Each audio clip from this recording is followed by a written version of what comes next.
ரோஜா, மாப்பிள்ள உனக்கு பிடிச்சிருக்கா? ஏன்னா பிடிக்காமையா இவ்வளவு நேரமா பாத்துட்டு இருக்கா? போட்டோவை கொடுத்து 5 நிமிஷம் ஆச்சு, வெச்ச கண்ணை எடுக்கலையே. இவருதான் புருஷன்னு உங்க பொண்ணு முடிவே பண்ணிட்டா. பேசி முடிச்சிருங்க. என்னம்மா, பேசி முடிச்சிடலாமா?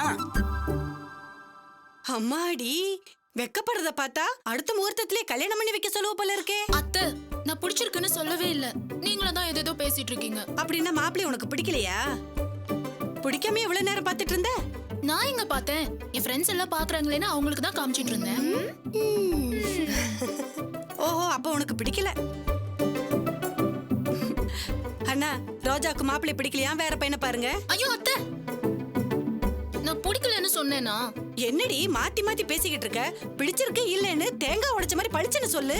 சும்மா சினுங்கிறதும் வெக்கப்படுறதுமா இருந்தா நாங்க என்ன நினைக்கிறது? பிடிச்சிருக்கா இல்லையா?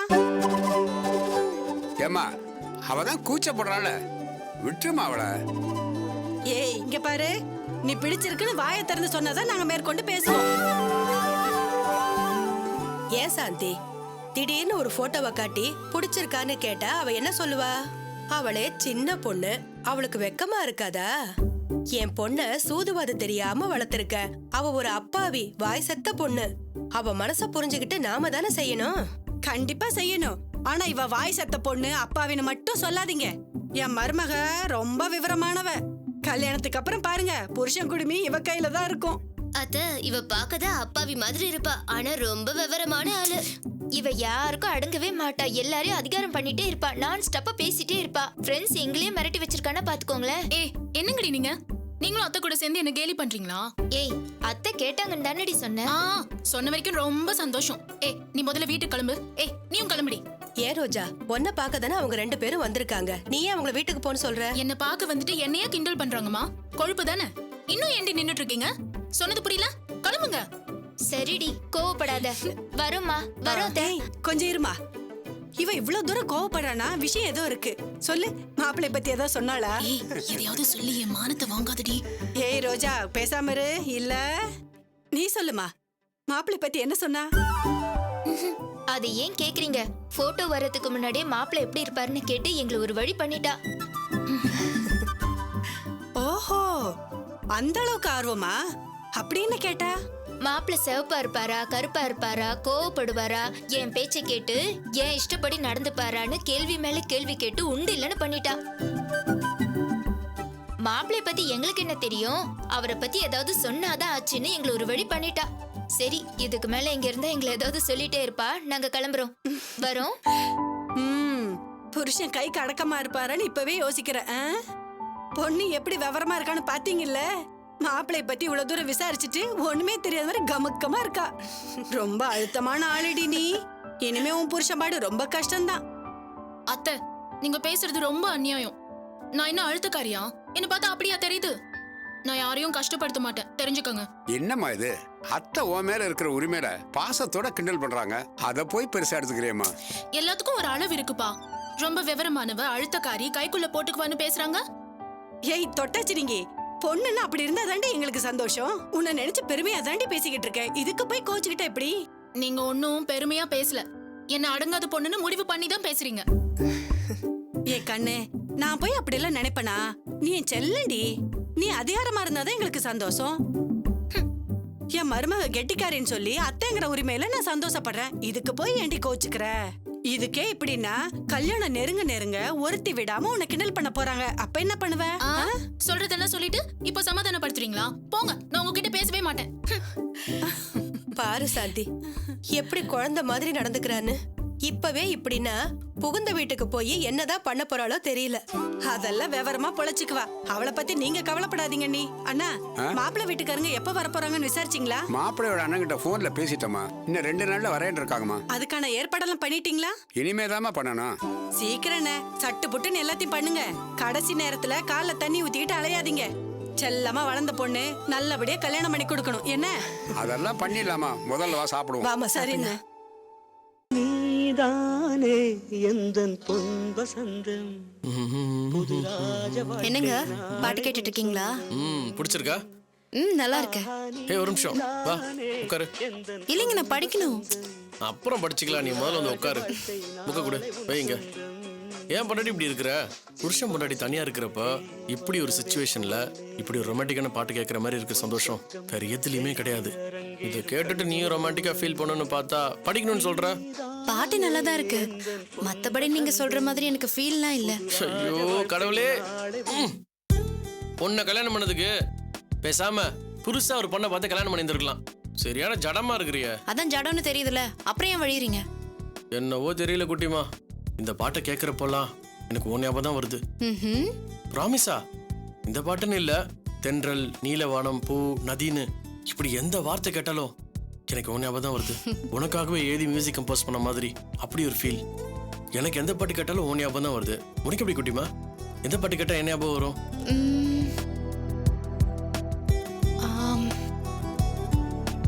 நான் அந்த மாதிரிலாம் எதுவும் யோசிச்சது இல்லைங்க. எப்பவுமே உங்க ஞாபகமாவே இருக்கும், அவ்வளவுதான். சரியான போங்க இருக்குது. எப்பவும் நினைச்சிட்டு இருக்கிறதுலாம் வேற. ஆனா ஒரு பாட்டை கேட்டா மட்டும் ஏன் ஞாபகம் வரணும்? அப்படி ஏதாவது ஸ்பெஷல் பாட்டு இருக்குமே? அப்படிலாம் எதுவுமே இல்லைங்க. ஐயோ கடவுளே, ஏன் குட்டிமா அப்படி இருக்கிற? எப்ப பார்த்தாலும் படிப்பு, புக்கு, காலேஜ், இன்ஜினியரிங்னு அதே நினைப்பாவே இருப்பியா? பொண்டாட்டினா புருஷன் ஞாபகம் அப்பப்போ வரணும் குட்டிமா. ஒரு பாட்டு, நல்ல வாசனை, நல்ல சிச்சுவேஷன், அழகான குழந்தைங்க, அழகான ஓவியம், இதெல்லாம் பார்த்த உடனே மனசுக்கு பிடிச்சவங்க உடனே ஞாபகத்துக்கு வரணும். அப்படி வந்தா தானே அவங்க மேல லவ் இருக்குன்னு அர்த்தம். இல்லனா உன் தலைன்னு அர்த்தம். இப்படியா பேக்கு மாதிரி இருப்ப? புருஷன் ரொமான்ஸ் மூட்ல இருக்கிறான், அது கூட புரிஞ்சுக்காம படிப்புன்றிய. இல்ல என்ன பொண்டாட்டி, ஒரு 10 நிமிஷம் என் கூட பேச மாட்டியா? ஹாய் புருஷா எப்படி இருக்குன்னு விசாரிக்க மாட்டியா? புக் எடுத்துக்க வேண்டியது, குட் நைட் சொல்ல வேண்டியது, படிக்க வேண்டியது. இப்போ உங்களுக்கு என்ன பிரச்சனை? எனக்காக டைம் ஸ்பெண்ட் பண்ண குட்டிமா. நான் உன் புருஷன் தானே. இல்லன்னு யார் சொன்னது? இன்னும் 1 வருஷத்துல என் படிப்பு முடிஞ்சிரும். அதுக்கப்புறம் எல்லா நேரமும் நான் உங்க கூட தானே இருப்பேன். 1 வருஷம் பொறுத்துக்க மாட்டீங்களா? 1 வருஷம் இல்ல, 10 வருஷம் கூட நீ படி. ஆனா அப்ப புருஷனை நீ கொஞ்சம் கவனிச்சுக்கணும்ல. இத்தனை நாள் நீ எக்ஸாமுக்கு படிச்சிட்டு இருந்த, நான் உனக்கு கொஞ்சமா டிஸ்டர்ப் பண்ணேனா? பொண்டாட்டி படிச்சுட்டு இருக்காளே, அவளை டிஸ்டர்ப் பண்ணக்கூடாதுன்னு எவ்வளவு பொறுப்பா நடந்துகிட்டேன். இப்பதான் எக்ஸாம் முடிஞ்சிடுச்சே. என்னடா புருஷன் ஏக்கத்தோட இருப்பானே, அவனை பார்த்து சிரிப்போம், ரொமான்டிக் ஒரு லுக்கு கொடுப்போம்னு உனக்கு தோணுச்சா? சி இல்லன்னு சொல்ல உனக்கு வெக்கமா இல்ல? பாவம் குட்டிமாண்ணா, பொண்டாட்டியோட ஆசையா பேசணும் எவ்வளவு ஏங்கிட்டு இருக்குன்னு தெரியுமா? எக்ஸாம் முடிஞ்சதுக்கு அப்புறமாவும் திரும்பவும் புக்கா? என் புருஷனை கஷ்டப்பட்டு படிக்க வைக்கிறாருங்க. எனக்காக இல்லைனாலும் அவருக்காக நான் படிச்சுதானே ஆகணும். நல்லா பேசு. உன்னை சொல்லி தப்பு இல்லடி. படிச்சுக்கிட்டு இருக்கிற பொண்ணை கல்யாணம் பண்ண பாரு, என்ன சொல்லணும்? இனிமே உன்னோட தனியா போராடி பிரயோஜனம் இல்ல. உடனே ஒரு சங்கம் ஆரம்பிக்க போறேன். சங்கமா? எதுக்கு? என்ன மாதிரி காலேஜ் படிக்கிற பொண்ணுங்களை கல்யாணம் பண்ண கணவன்மார்கள் இருப்பாங்கல்ல, அன்லக்கி ஃபெலோஸ், அவங்களெல்லாம் ஒன்னா சேர்த்து ஒரு சங்கம். காலேஜ் படிக்கும் மாணவிகளின் கணவன்மார்கள் சங்கம். பேர் எப்படி சூப்பரா இருக்குல்ல? என்ன தலையாட்டுற? சங்கம் ஆரம்பிச்சதும் ஒன்னு சும்மா விட மாட்டோம். படிக்கிற பொண்ணா இருந்தாலும் புருஷங்கிட்ட அன்பா, பாசமா, ரொமான்டிக்கா நடந்துக்கணும். அப்பப்ப அவனை பார்த்து சிரிக்கணும், கோவம் வந்தா முறைக்கணும். சான்ஸ் கிடைச்சா டூயட்டே பாடணும்னு தீர்மானம் போட போறோம். யார் மேல? உங்க மேலதான். அப்ப ஒருவேளை என்கிட்ட சாரி புருஷா, இனிமே உங்ககிட்ட பாசமா நடந்துக்கிறோன்னு கெஞ்சுவே இல்ல. முதல்ல தீர்மானம் போடுங்க, அப்புறம் பாத்துக்கலாம். அடி பாவி, என் மேல உனக்கு கருணையே இல்லையா? இதெல்லாம் நல்லது இல்ல குட்டிமா. இதுக்கு நான் குழந்தையாவே இருந்திருக்கலாம்.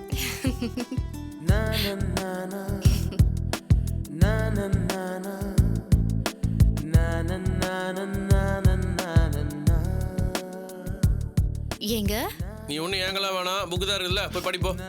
போதுங்க, ரொம்ப கோச்சிக்காதீங்க. உங்களுக்கு பொண்டாட்டி கொஞ்சணும்னு ஆசை இருக்கு, ஆனா சாரிங்க, உங்களுக்கு ரொமான்ஸ் பண்ணவே தெரியல. யாரு? எனக்கா? ஆமா, உருப்படியா ரொமான்ஸ் பண்ற யாரும் இப்படி வளவளன்னு பேசவே மாட்டாங்க. சின்னதா ஒரு சிரிப்பு சிரிச்சு குட்டிமான ஒரு குரல் கொடுப்பீங்களே, அதுல 1000 ரொமான்ஸ் இருக்குங்க. என்னை இம்ப்ரெஸ் பண்றதா நினைச்சு அதை மிஸ் பண்ணிட்டீங்களே. அப்படியே சொல்ற? பாத்தீங்களா, திரும்பவும் பேசுறீங்களே. பேசுறது இல்லைங்க ரொமான்ஸ், பாக்குறது.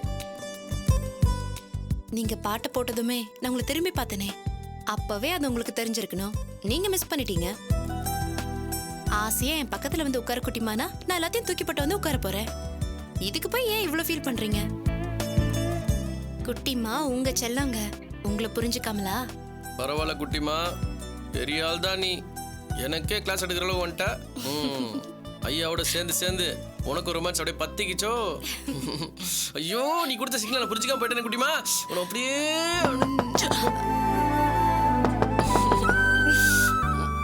வர இருமா. ரொமான்ஸ் அத்தை கூப்பிடுறாங்கல்ல, போயிட்டு வாங்க. டக்குன்னு அனுப்பிச்சு ஓடி வந்துடுறேன்.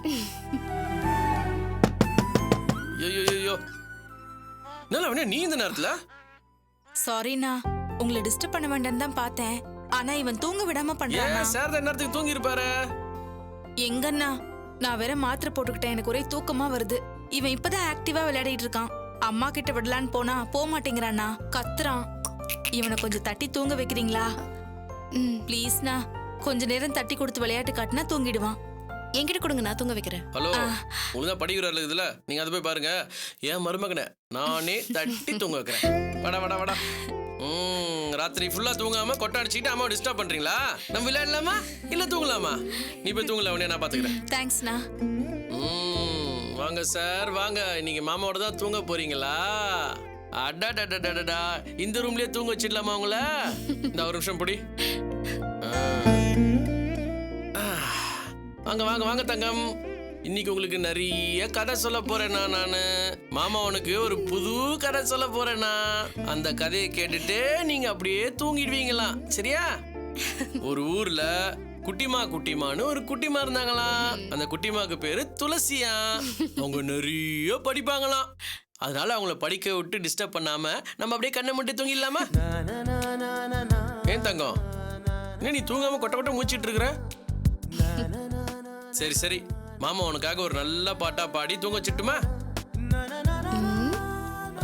பாட்டு வேணா, நம்ம விளையாடலாம். சரியா? மம்மம் விளையாட்டு. சரியா? கை காட்டுங்க. கையை நல்லா தொடச்சிட்டு அதுல பப்பு போட்டு நெய் விட்டு மம்மம் போட்டு பிசைஞ்சு உனக்கு ஒரு வாய். நீ இன்னும் தூங்கலையா? மா, சுட்டி பையனோட நான் நல்லா விளையாடிட்டு இருக்கிறேம்மா. எவ்வளவு சூப்பரா விளையாடுறேன் தெரியுமா? இந்தா பாட்டிக்கு ஒரு வாய் விட்டலாம். பாட்டிக்கு ஒரு வாய். உனக்கும் ஒரு குழந்தை இருந்திருந்தா எவ்வளவு சந்தோஷமா இருக்கும். மகராசி மனசு வைக்கலையே. குழந்தை மேல அவன் எவ்வளவு ஆசையா இருக்கான்னு பாக்குறல்ல. இது வரைக்கும் நீ படிச்சு கிழிச்சதெல்லாம் போதும். முதல்ல அவன் கையில ஒரு குழந்தைய பெத்து கொடுக்குற வழியை பாரு. கட்டுன அவன் மனசை புரிஞ்சுக்காம ஈனி இழிச்சுக்கிட்டு இருக்கா பாரு.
நீ பட்டு இருக்கிற.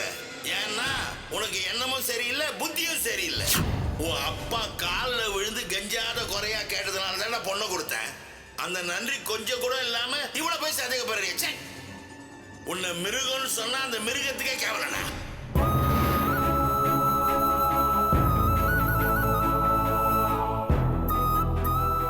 உன்ன மாதிரி ஒரு தரங்கிட்ட ஆளோட என் பொண்ணு வாழணும்னு ஆசைப்பட்ட பாரு. ஏன் புத்தியை தானே அடிச்சுக்கணும். இவ்வளவு நாளும் என் பொண்ணும் என் புருஷனை சொல்லிட்டு இருந்தாங்க. ஆனா நான் இப்ப சொல்றேன், என் பொண்ணு உன்னோட வாழணும்னு அவசியமே கிடையாது. இது வரைக்கும் உன்னோட வாழ்ந்து கஷ்டப்பட்டதெல்லாம் போதும். இனிமேலாச்சும் அவ நிம்மதியா இருக்கட்டும். அவளை விட்டுரு.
ஓய் குட் மார்னிங் வாலுக்குட்டி. ஏய் மாமா பாரு. துளசி ரெடியா? இதோ வந்துட்டேங்க செல்லோ. வா உன்னை காலேஜ்ல ட்ராப் பண்ணிடுறேன். இல்லைங்க, நான் இன்டர்ன்ஷிப் விஷயமா நுங்கம்பாக்கத்துல ஒரு ஃப்ரெண்டை பார்த்துட்டு அதுக்கப்புறமா காலேஜ் போவேன். நீங்க கிளம்புங்க. சரி ஈவினிங் எப்படி நீயே வந்துருவியா? பஸ் பிடிச்சு வந்துருவேங்க. இன்டர்ன்ஷிப்னா எங்க பண்ண போற? என் ஃப்ரெண்டோட அண்ணா பெங்களூர்ல ஒரு பெரிய கம்பெனில ஒர்க் பண்ணிட்டு இருக்காரு. அவ ஏற்கனவே அவர்கிட்ட சொல்லி அந்த கம்பெனில பெர்மிஷன் வாங்கியிருக்கா. நானும் அவளும் அங்கதாங்க பண்ணலான்னு இருக்கோம். எதுக்கு பெங்களூர் வரைக்கும்? சென்னையில ஏதாவது கம்பெனில பண்ண வேண்டியதானே? பண்ணலாங்க, ஆனா ஒரு பெரிய கம்பெனில பண்ணா நல்ல வேல்யூ இருக்கும். அதோட அந்த கம்பெனி எங்க சப்ஜெக்ட் சம்பந்தமாவும் இருக்கணும்ல. அப்படி ஒரு கம்பெனி இங்க நமக்கு தெரியாது இல்ல. சின்ன கம்பெனினா நம்ம நிதிஷோட கம்பெனில கூட பண்ணலாம், ஆனா அந்த அளவுக்கு வேல்யூ இருக்காது. சரி பெங்களூர்ல எத்தனை நாளைக்கு? எப்படியும் 1 மாசம் ஆகும். 1 மாசமா? ஏண்டி நீ பாட்டுக்கு அங்க போய் உக்காந்துக்கிட்டா குடும்பத்தை யாரி பாக்குறது? அதெல்லாம் ஒரு மண்ணு வேண்டாம், நீ இங்கே இரு. அம்மா, முதல்ல அண்ணி எதுக்காக அங்க போறாங்கன்னு தெரிஞ்சுக்கிட்டு பேசு. இன்ஜினியரிங் படிக்கிறவங்க 1 மாசம் ஒரு கம்பெனில வேலை பார்த்து தான் ஆகணும். ஏண்டி கல்யாணமான ஒருத்தி தனியா போய் பெங்களூர்ல எப்படி இருப்பா? ஐயோ அம்மா, அண்ணி ஒண்ணும் தனியா போகல. கூட படிக்கிற ஃப்ரெண்ட்ஸ் இருக்காங்கல்ல, அவங்க 4-5 பேர் போவாங்க. எல்லாம் சரிடி, நீயும் குழந்தைங்க வந்திருக்கீங்க. இந்த நேரத்துல இவங்க இல்லைன்னா உங்களை யாரி பாத்துப்பா? அதான் நீ இருக்கல, நீ பாத்துக்க மாட்டியா? அன்னைக்கு இன்டர்ன்ஷிப் முக்கியம்னா அவங்க போய் தான் ஆகணும். தேவையில்லாம அபசகுணம் மாதிரி வாய வைக்காத. அண்ணி நல்லபடியா முடிச்சிட்டு வரட்டும். ஆமாண்டி, எல்லா வேலையும் ஏன் தலையில கட்டிட்டு அவ போய் படிச்சுட்டு வரட்டும். உங்களுக்கு எல்லாம் நான் குத்துக்கல்லாட்டம் இருக்கிறதா நினப்பு.